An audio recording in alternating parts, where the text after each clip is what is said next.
We should be getting close. Speaking of which, the closer we get, the more Paimon's heart feels like it's beating out of her chest. Excitement. Yeah, sure, that's it. Oh look, it's Tighnari and the others. Everyone's here bright and early. Yeah, the desert's a pretty harsh environment. Better to travel at night and beat the heat. Hey everyone, we're here! Ah, right on time. You don't need to worry about me. It's not too hot yet, and I'm properly hydrated. All right, we're just waiting on the 2 people Miss Layla mentioned, and then we'll be set. He's staying behind. If we don't make it back after a certain time, he'll be in charge of rescue operations. You can count on me. Nice! You thought of everything! Oh, and Cyrus said he'll be in Aru Village, so he's also available if we need help. Haha! Amazing! Having people to watch our back is making Paimon a lot less nervous. Yeah, I did. After hearing about what happened, my advisor gave me some time off to rest. So, my studies are on hold for now. Then, does your advisor know you're back in the desert to investigate?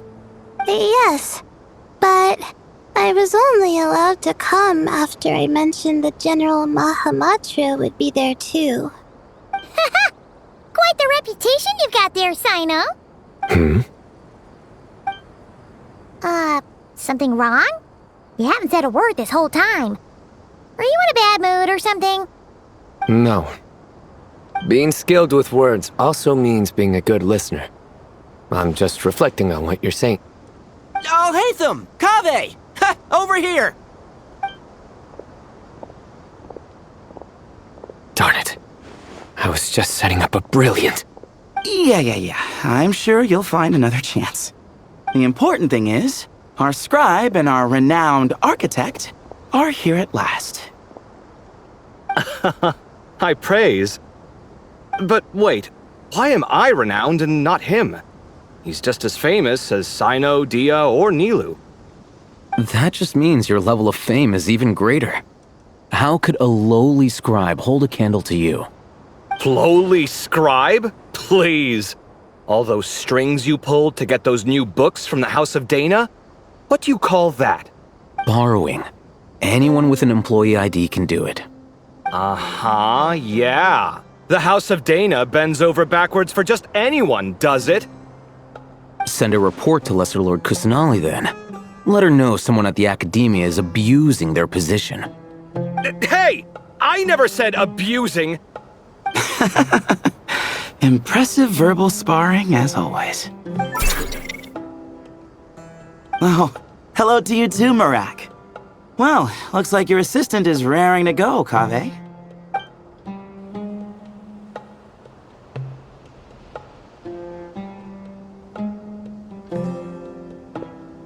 So, I say we get this show on the road. No sense delaying the inevitable. No need. We're in this together, remember? Jur, this is the entrance, yeah? Yes. Perfect. Then, if we're all set, let's get moving.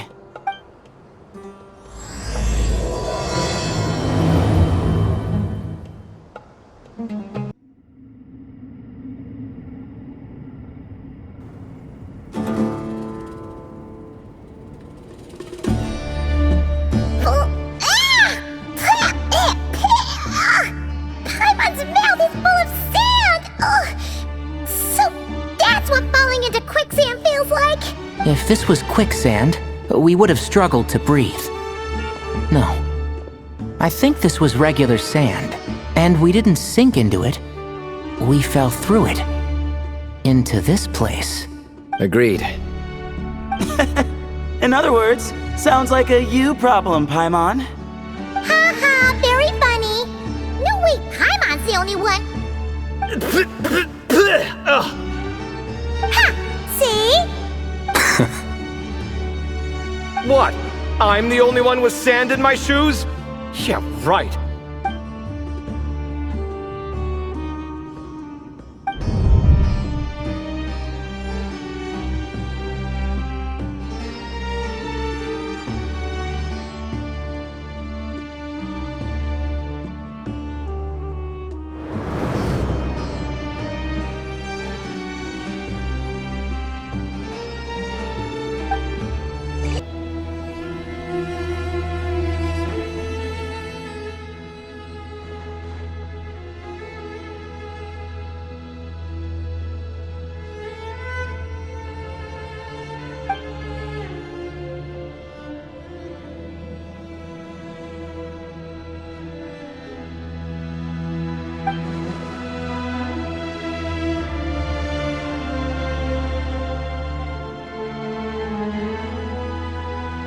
Well, that goes without saying. Fair point. There's just one problem, though. The only way forward is through that door. Oh! Is it time to hunt for a key? Paimon loves this part. Don't worry. With our adventuring experience, we'll find it no problem. Let's get searching!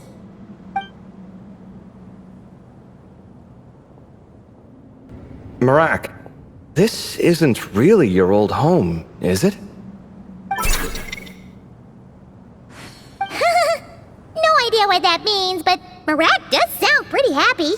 So, mechanical life forms do have the capacity to miss home. A novel discovery. Well, with Marak leading the way, we should be safe, right?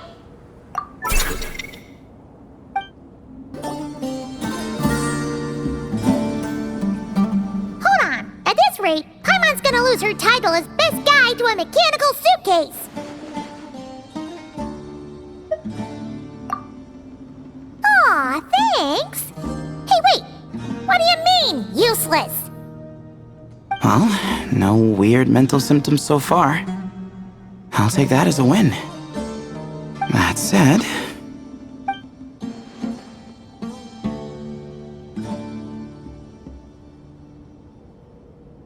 There are 3 doors here. So, we split up. Divide and conquer. Otherwise, this whole thing is in ruins. No pun intended on that last part. I swear. Yeah, that might be our best option. Good idea. And the minute things go south, we go back the way we came. Ooh, this is getting exciting! So, who's teaming up with who? Paimon calls dibs on the Traveler!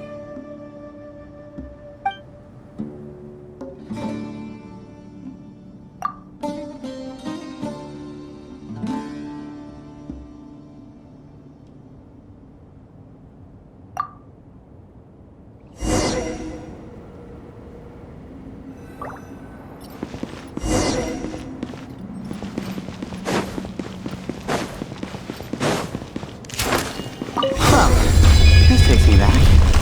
Last time we were in the desert together, the 2 of you came all the way out here to gang up on me. Oh? Sounds like someone's holding a grudge. Just what I like to hear. If you're still hung up on that last one, just name the time and place, and we'll have ourselves another thrilling... duel. Huh. What's with the awkward pause? Were you expecting me to stop you from saying something stupid? You two can have 1,000 duels for all I care, after we're done here. For now, focus on the task at hand. This chamber is huge. I can't even imagine what it's used for. Oh. What's wrong? I seem to have stepped on some kind of... stone slab. Huh. There's a pattern on this, but it's hard to make out with all the dust. Huh? Look! The shape seems to match the markings on the ground over there. Let's slot it in and see. And we have a match. Looks like we need to find the other 3 broken slabs.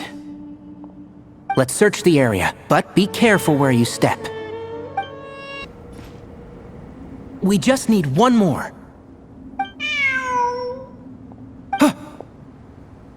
Look! A cat! Could it be the same one Jer mentioned? I don't think we need to worry about startling him. He doesn't seem afraid of people. Yeah. If anything, it seems like he wants us to follow. Oh, he led us to the last piece. Who's a good kitty? I never thought I'd hear you say something like that. You've clearly never heard how the professor talks to his tomatoes, then.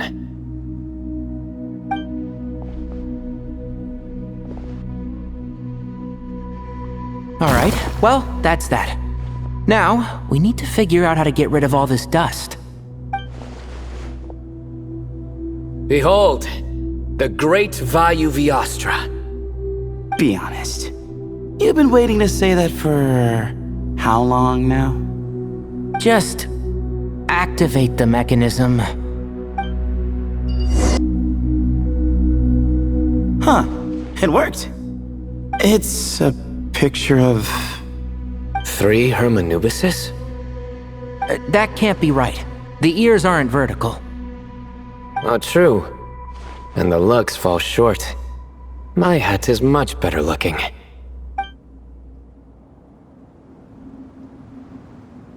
A goat, an ibis, and a crocodile.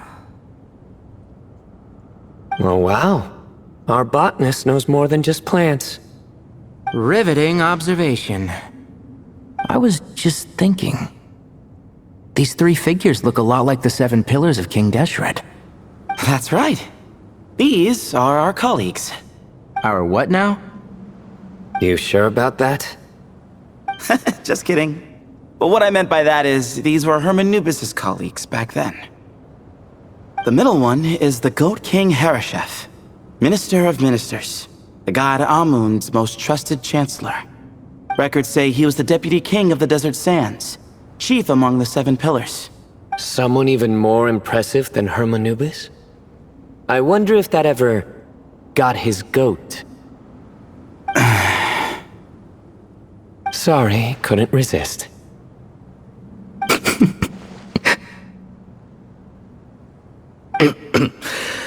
Okay, that was a good one.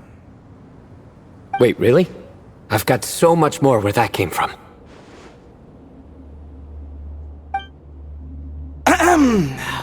Where were we? This is Sopik, the Crocodile King, captain of captains. As the name suggests, he was a valiant commander and had dominion over all weapons of war. And finally, this is the Ibis King Thoth, scribe of scribes. Your memory's pretty impressive. I bet you're almost as good as me at memorizing cards. A scribe. Did he manage archives then? Like Alhaitham?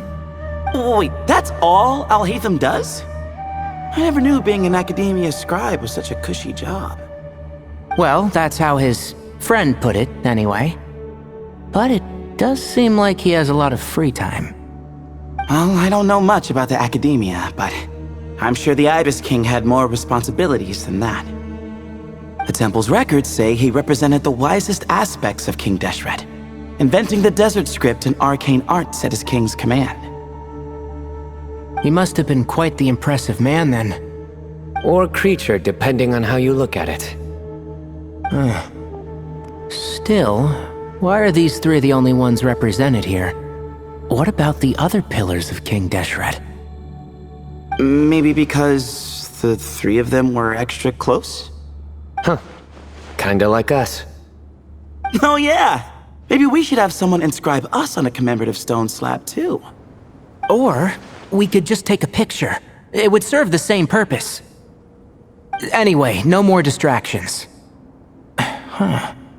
Doesn't it look like there's writing carved into the corner? Huh. There is. And it's in the ancient desert script too. Looks like the Ibis King left you some homework. Give me a sec. I'll try and translate it. The ministers are unvirtuous. The scribes unwise. The captains unworthy. My end is not humanity's end. Hereby bestow upon you all a far side of eternity. Wait, so they went to Aru? It doesn't sound like it was their idea. The far side of eternity is said to be the final land of dreams for all desert dwellers. But if such a place did exist, wouldn't it also be an inescapable prison? Yes, and based on the writing here, it's clear King Deshret wasn't pleased with these 3. This gift he bestowed upon them seems more like a punishment. Such is the power of a king, I suppose. Which means the goat's the one who got in the end. Huh. Yep, not as good the second time. What? Impossible. Well, looks like that's all we can learn here. Should we keep going? Yes, no time to waste.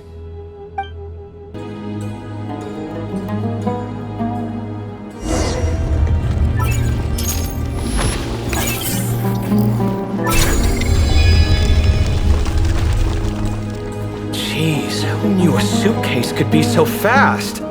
Marak is nothing like this when it comes to housework. Hey, wait up! A scout's job is to take the lead. Just let Marak figure it out. Easy for you to say. I'll be the one doing the repairs if something happens. Why don't you go scout ahead then? When I think of a comeback, I'll let you know. Oh, Marak stopped. What is it? Found something? Looks like something covered in sand. Let's get it out then. Come on. Oh, it's a stone slab. Good job, Marak. Let's take a look. Huh. Looks like this part of the picture goes over there?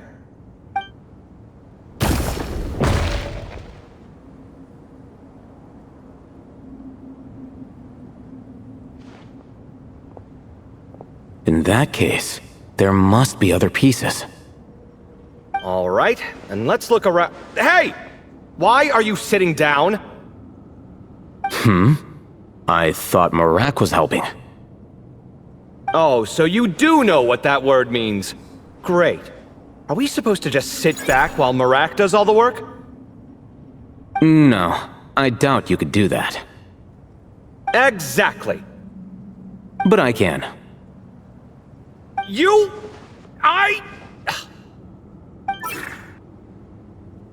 See? It's all coming back to me. How insufferable it is to work with this no-good, do-nothing...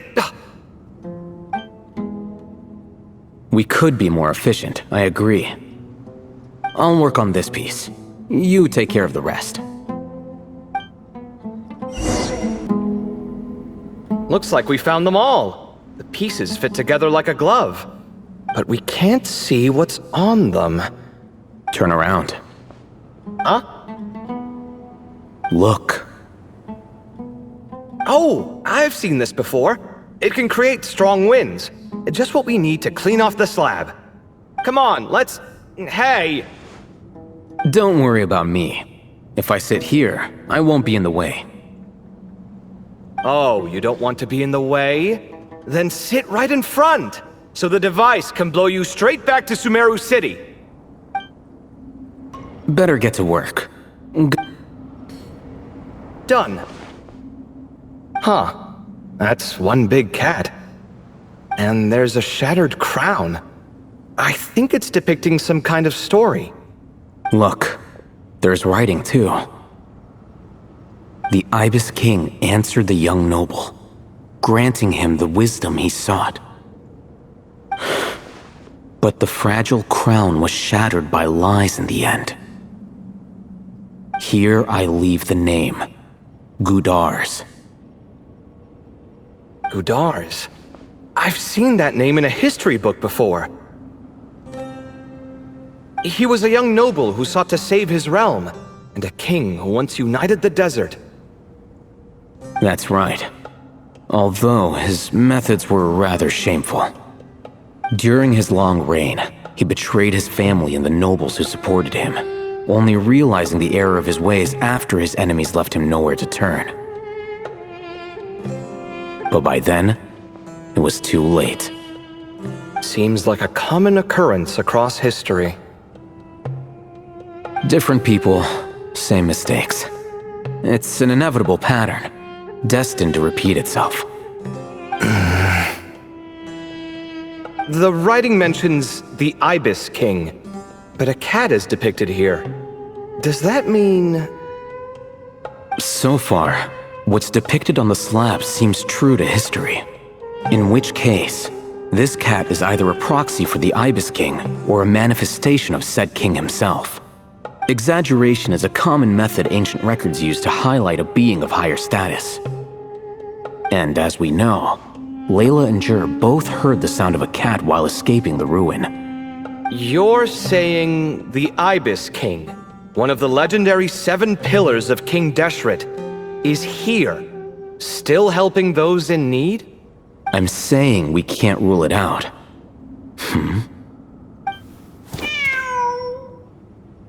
Wait, there it is! The cat!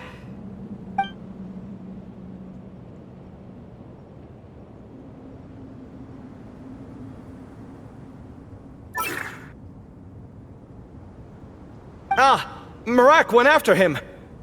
The cat's showing us the way forward. Come, let's follow. Okay.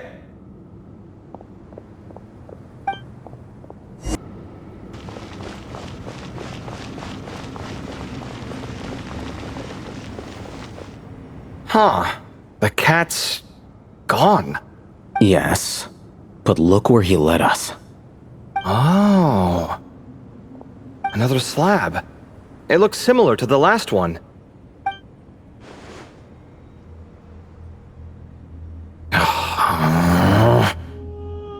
Oh, by all means, take your sweet time. Wouldn't want you to overexert yourself.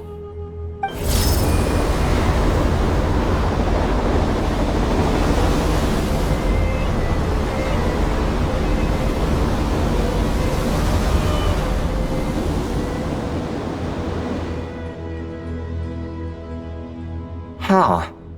The scene depicted here seems to be a different tale. The Ibis King answered the gin-blooded dancing girl, granting her the wisdom she sought. But enemies plotted to kill her close kin. Snake venom was her self-chosen end. Here I leave the name, Makaira. the Temptress of Woe? You've heard of her? Of course. I don't just sit around doodling all day. She's mentioned in tons of papers about the desert. As I recall, she was given as a gift to the tyrant king of Gurabad, and later seized the opportunity to kill him. After getting her vengeance, she reigned as queen for many years, until her enemies attempted a coup, and she took her own life.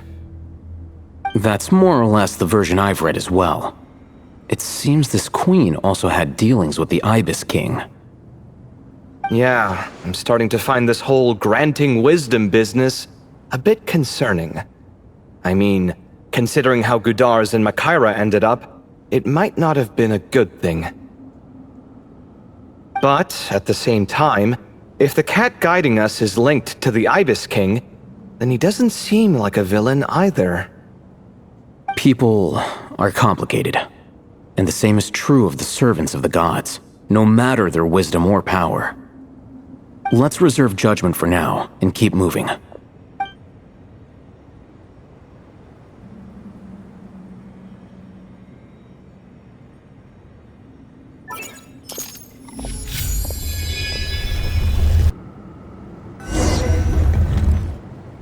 Oh, Paimon meant to ask earlier. Have your memories come back, Layla?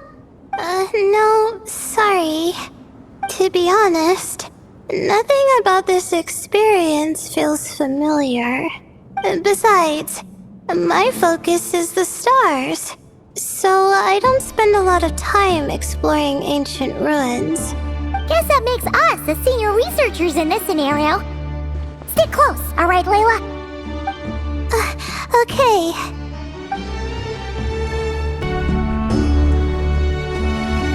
Wow, what a tall ceiling. Yeah. For such a big place, it's so empty. Like no one ever lived here. Sure must have been boring to live in ancient times, staring at ceilings all day. Now that you mention it, I've heard some people used to draw star maps on their vaulted ceilings. Some might even make them transparent to better observe the movement of the stars. It sounds so nice. Stargazing from the comfort of your own home. Wait a second. I think I see something up there. Huh? How is Paimon supposed to do that? Oh, right. Flying. Alright, sit tight, everyone! Adventurer Paimon will be right back!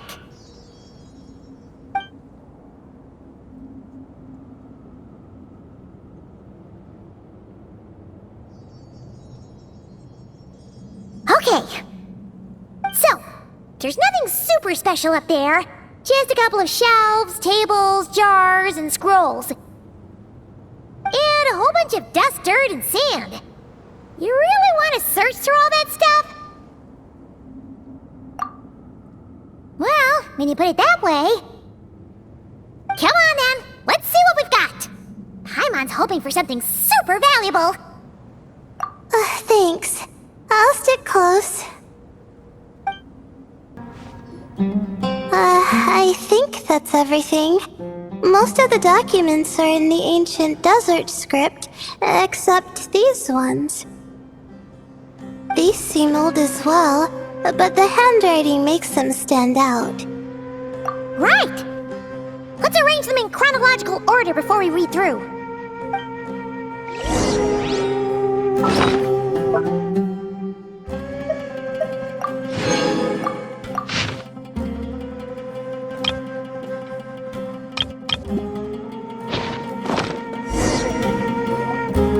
Okay, now let's take a look.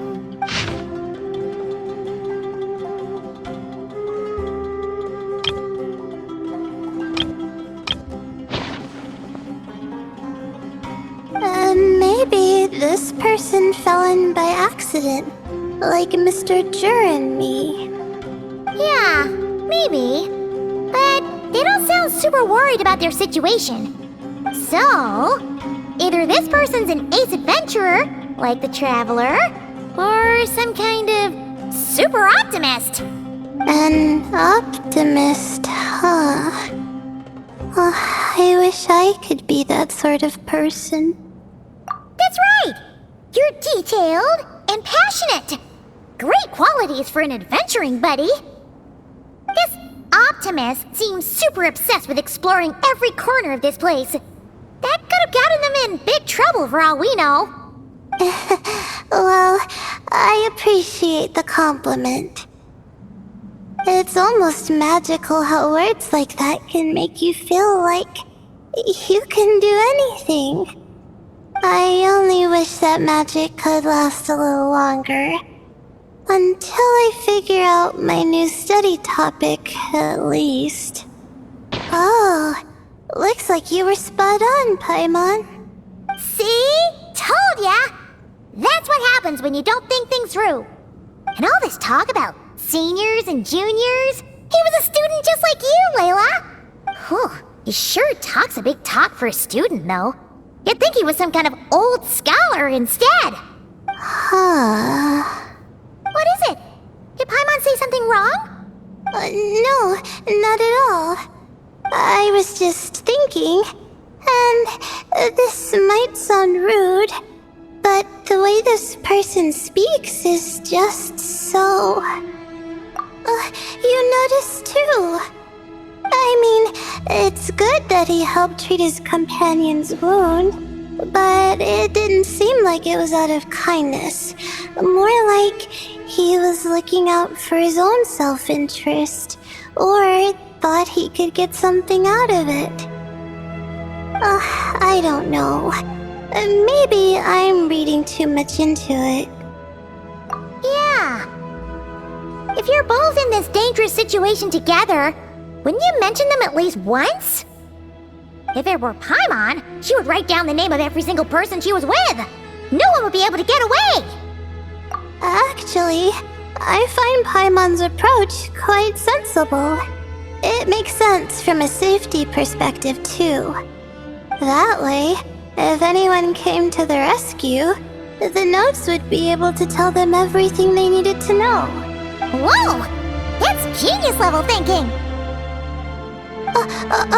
Well, I learned that from Madame Farazan, actually. I'm not speaking from personal experience or anything. Oh, no! I'm just a student. It's fine! You taught us something, so you're our teacher. Simple as that. Anyway, from the looks of things, the student who left these notes behind was pretty weird. Let's keep reading. Whoa! Hang on! That's a lot of information. Paimon needs a moment to take this in. The Ibis King. So, did this person actually meet the Ibis King here? Sorry. Who? Jeez, not again! Stop teasing her, Traveler! You know she was asking about Nefer. Anyway, Nefer's, a friend of ours. And she's mentioned the Ibis King before, but not in much detail.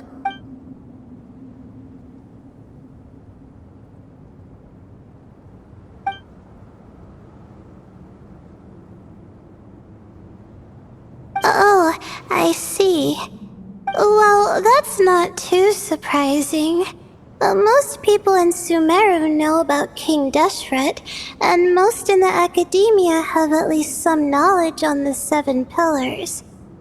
Legend has it, King Deshret ruled the desert at the head of several wise retainers, guiding their people to pursue the limits of wisdom. He also left behind treasures for future generations, which continue to be relevant in nearly every research discipline. Now, this message indicates this student and his senior were rescued by the Ibis King. But to think it's possible to meet him in a place like this... We don't know when these notes were written, but didn't the 7 pillars disappear a long time ago? Yeah, the notes made it sound like his powers were restricted. Also, the mention of this form? What is that supposed to mean? I'm not sure. Let's keep reading. Oh, this is the last page. There's even a signature at the end. Well, sounds like they made it out. Guess it was a happy ending after all. Wait, but it says, the Ibis King cannot be trusted. Huh. Our friend said something similar. That the Ibis King was a liar. And the notes did make it seem like something wasn't quite right with him. Maybe he wasn't one of the 7 pillars at all, but some kind of con artist. Great, Ibis King! If you heard that, Paimon didn't mean it! Please forgive her! Don't trap us here! I think Paimon raises a good point. Let's keep our guard up just in case. Alright, I think that's all the clues around here. How about we... Oh! It's Marak!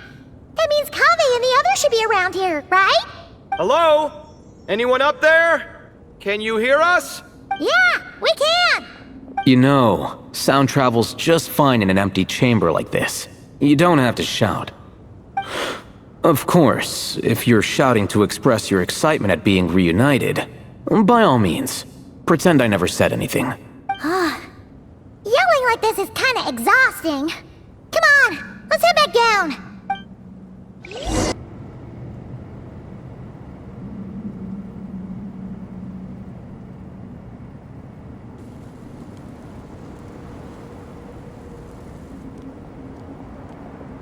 Wow, we all ended up in the same place, huh? Yeah, what a coincidence. Indeed. Or as I like to call it, the chai factor.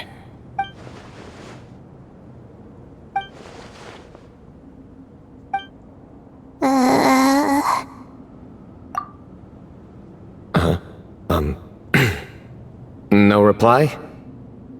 Just say it. All right.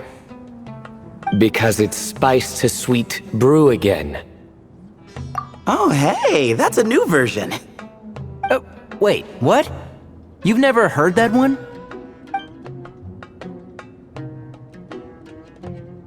What are you looking for?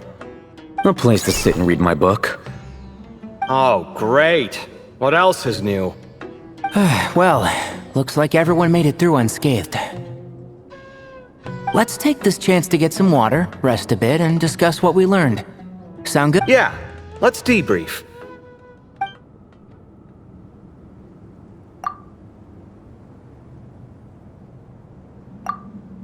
Okay, so we all learned a lot, but it feels like we ended up with even more questions. Yeah, but one thing's for sure. This place is tied to the Ibis King in some way. Hey, Sino. You're the current representative of Hermanubis. Can you call him up for a sec? Of course. Just let me sense his presence.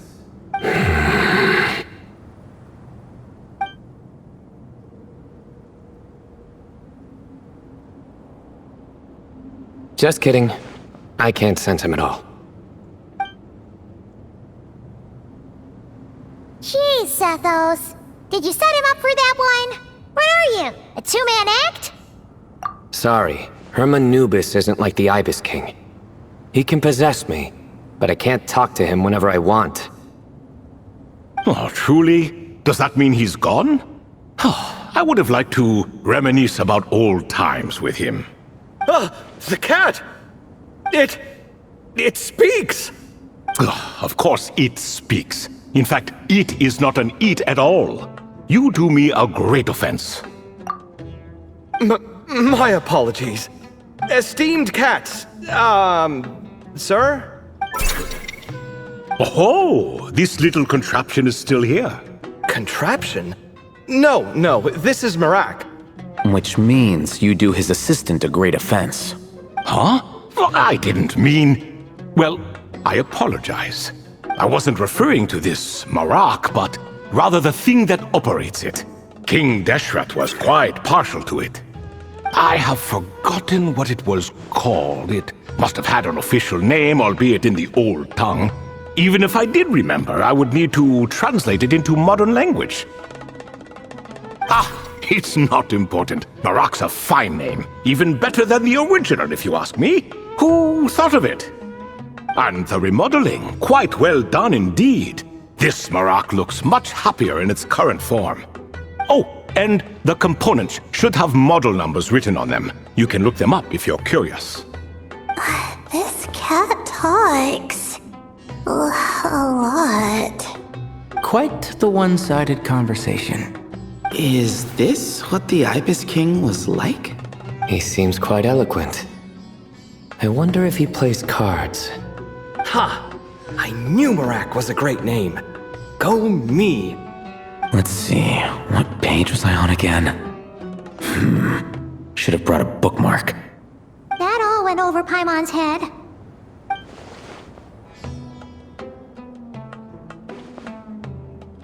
Hello indeed. For you to know my name.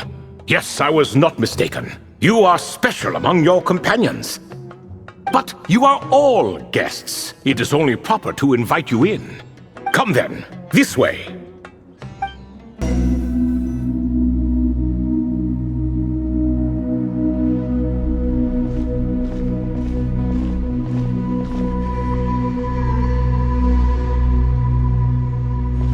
Welcome to my humble abode.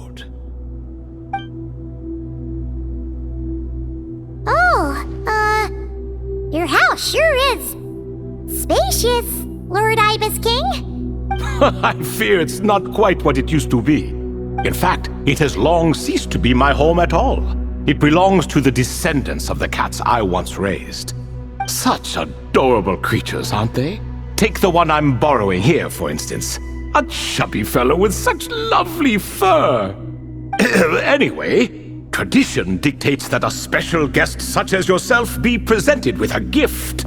Alas, it's a first-come, first-served basis, you see. I fear with the passage of time, none are left. What? So the treasure's gone already? Treasure, you say? Not an inaccurate description. Yes, and no. I have the power to grant gifts inaccessible to the masses. The only requirement is answering a question. Not a bad deal, yes?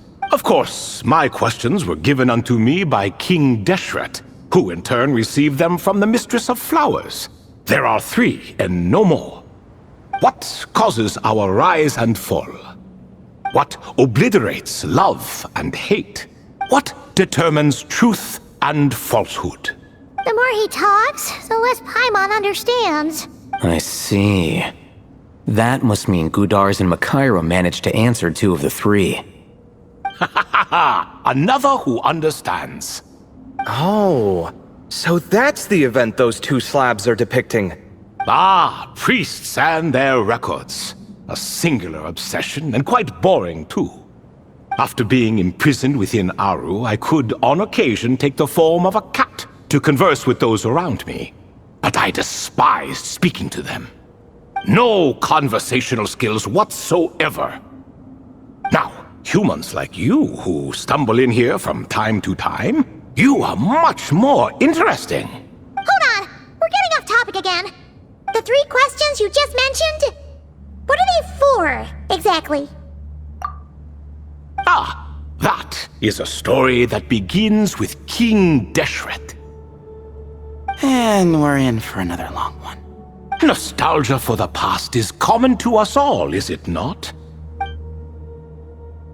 And our king, he was such a proud, solemn man in those days. He watched us speak of the present and the future, of the wisdom we possessed or were about to obtain. We were his proud retainers, confident in our belief that, so long as each one of us used our abilities to the fullest, progress was inevitable. Yet, King Deshret's ambition was not destined to be allowed in a closed-off world such as this. So nothing went as planned. In fact, from the beginning, there were signs an outcome of this nature was inevitable.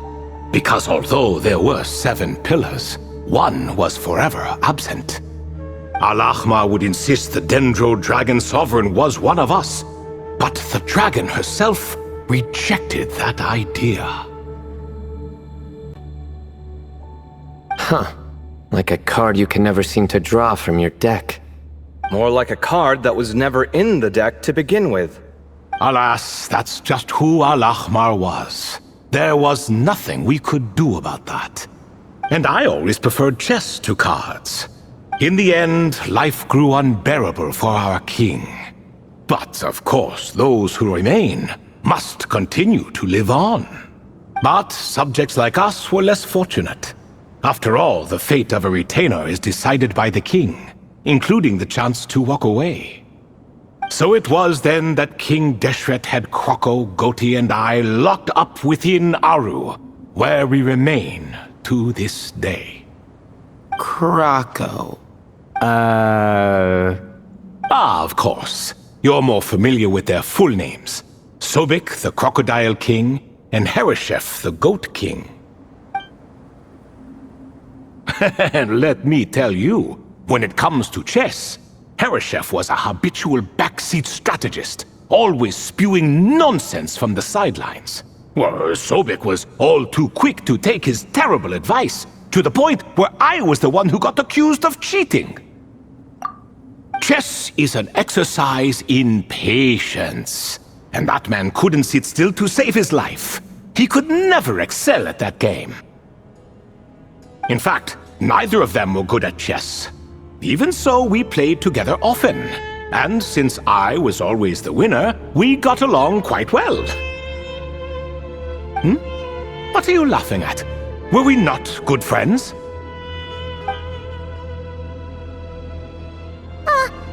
No one's laughing. Paimon would never. No, not you, it's Goti. He's laughing for no reason again. Can you not hear him?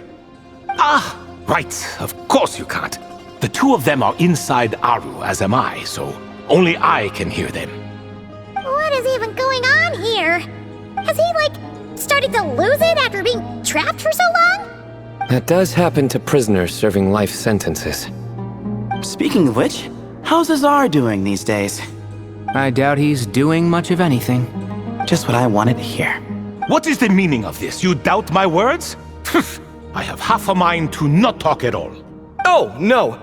They're not questioning you, Lord Ibis King, just discussing other things. Please, continue.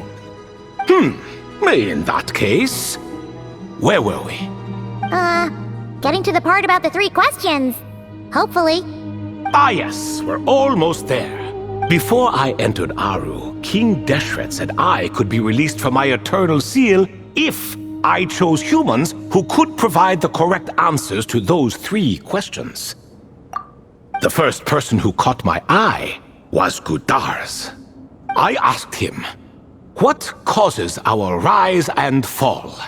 He answered, "Conspiracy and betrayal, for it renders the righteous and wise unable to succeed, and thus nations fall." I found his answer quite interesting, so I bestowed upon him the power to deceive. The second human I chose was Makaira. I asked her, "What obliterates love and hate?" She said unto me, "I have nothing left to lose. Vengeance alone can quench both love and hate." I found this to be another fascinating response, so I granted her the power to be loved. But both of them ended up... Now then, young one, riddle me this. Did their answers point to this fate, or was it the power I bestowed upon them that determined their end? I'm just an observer who doesn't understand their circumstances, so I can't answer. A clever reply. I do not wish to comment either. It is all in the past at this point. My only wish was for their answers to be acknowledged by King Deshret's rules, and bring me one step closer to freedom. As for the final person, her fate remains to be seen, so I will not reveal her name.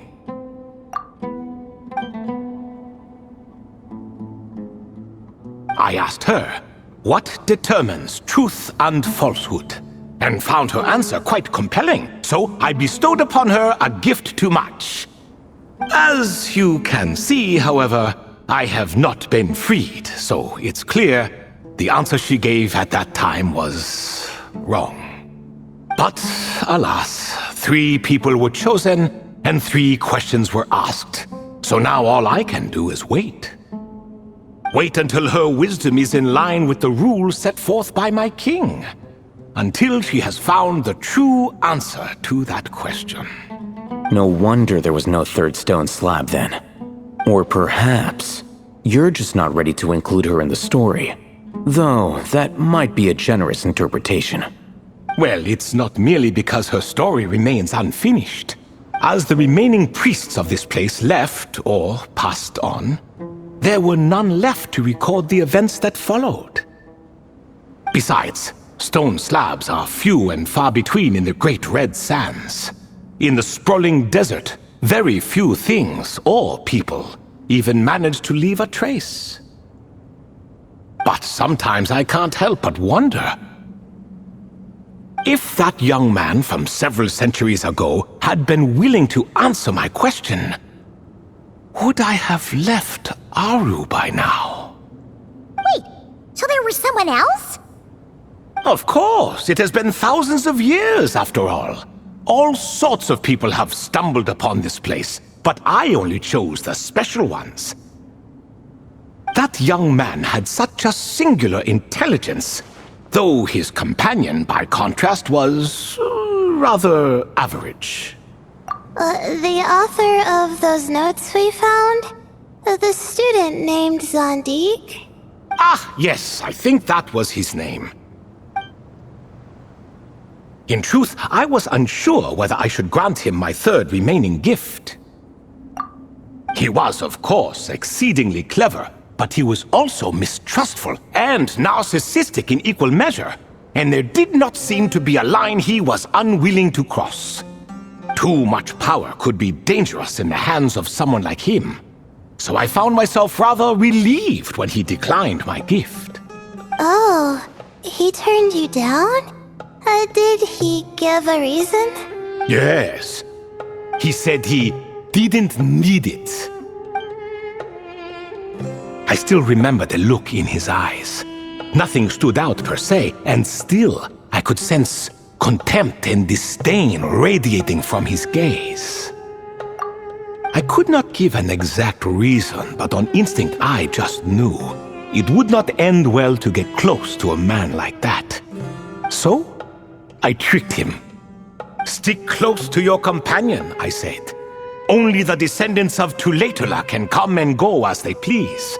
Leave him behind, and there is no escape for you." So, does that mean his companion wasn't a descendant of Tulatula? Oh no, that part was true. The lie was in the other half. Anyone can enter or exit this place. There are no restrictions. I saw that his companion was exhausted and was concerned Sandik might leave him behind, or worse, that some other accident might befall him. So I made up an excuse to prevent Sandik from going a step too far. Oh, and speaking of, Sandik's companion had the same blue hair and pointed ears as you. Wait, does that mean Layla's also a descendant of Tulatula? Indeed. When Hermanubis founded that city, he took in many who had nowhere else to go. Today their progeny are scattered to the four winds, and indeed are far more numerous than I could have imagined. So the person you protected could have been my ancestor. Yes, yes. You're very welcome for that. Could I ask another question, Lord Ibis King? Of course. I have nothing but time, I'm afraid. Did you also save me and a man named Jur? I did. You two were quite unlucky bumping into a device King Deshret once used to measure human brain power. That contact caused more knowledge than you could handle to flood into your minds. So I replaced that knowledge with simpler, repetitive information. Of course, the side effect being the same thought repeating over and over again in your mind, but that should resolve itself in time. How many moons are there in the sky? Yes, that was the phrase I used in your head. I forgot the other one, though. I believe it had something to do with food. Both were spur-of-the-moment decisions, so no need to dwell on the meaning too much. Oh, I see. Thank you, Lord Ibis King. As I said, young one, you are most welcome. If you're inclined to return the favor, perhaps you could turn off that device so no one else can trigger it? There's only so much a cat's paw can do, so I'm afraid this is something I must leave to you. Or Marak, I suppose. Oh, splendid! Another one bites the dust. Such is the fate of things here.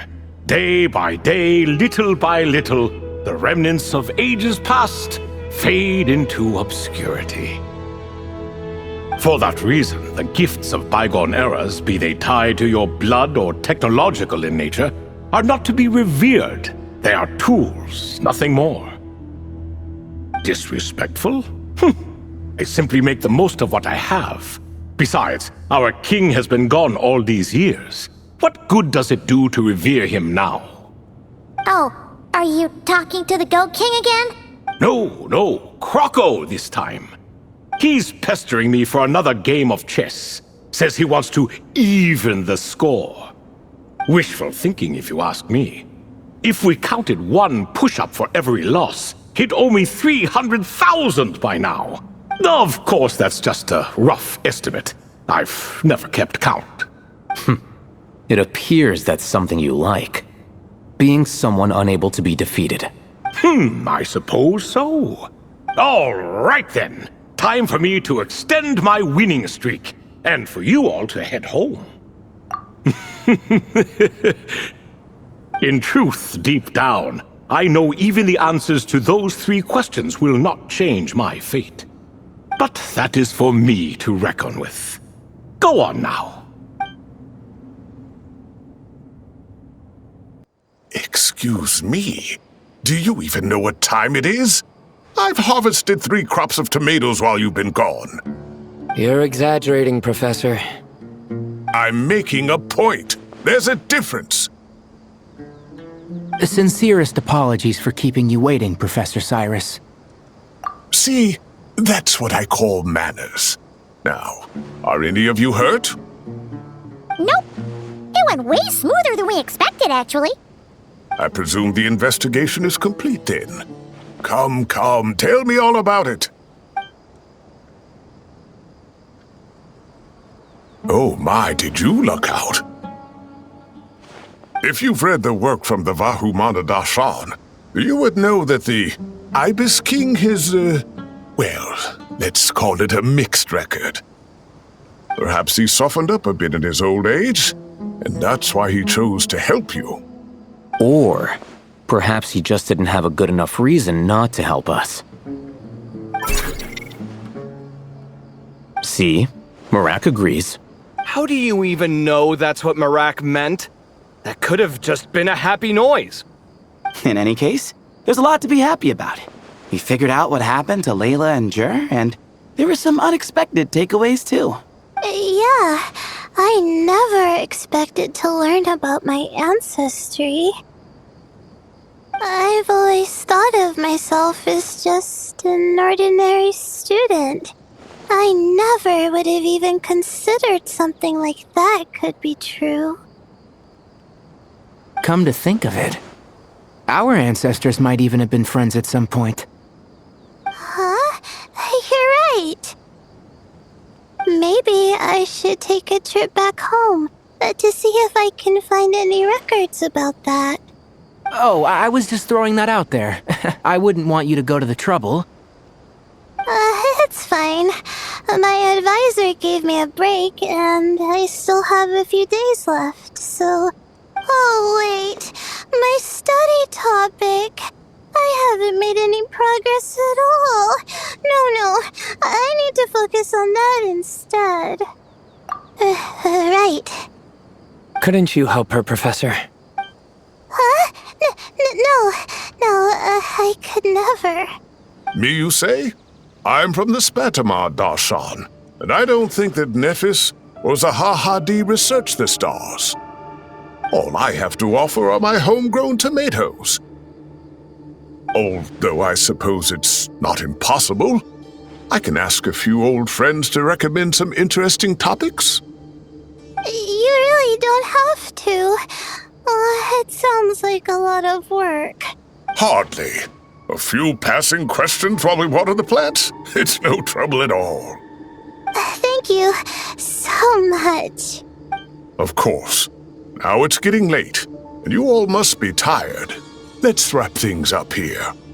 Some say desert nights are the sun taking mercy on us after the heat of the day.